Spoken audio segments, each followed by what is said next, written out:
সালমান আল ফারিসি রাদিয়াল্লাহু আনহু উনি আরব মানুষ ছিলেন না, নন আরব ছিলেন, পার্সিয়ান, ফার্সিতে কথা বলতেন, মানে ইরান থেকে এসেছিলেন। উনি প্রথমে অগ্নি উপাসক ছিলেন। কি ছিলেন? অর্থাৎ ওই যে জরাথুস্ত যারা আগুন দেখলে এরা পূজা করে, আগুনের পূজা যারা করে, জরস্ট্রেনিয়ান, এই ধর্মে বিশ্বাসী ছিলেন। আগুনের পূজা করতেন ইরানে। তিনিও আগুনের পূজা করে, তার বাবাও আগুনের পূজা করে।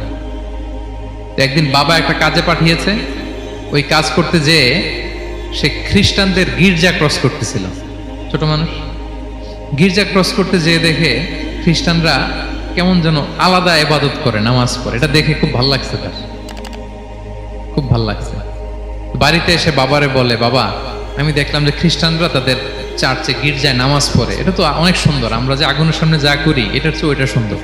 বাবা বলে, খাইছে, ছেলে তো আমার শেষ হয়ে যাবে। তো বলতেছে, না না বাবা, আমরা যে আগুনের উপাসনা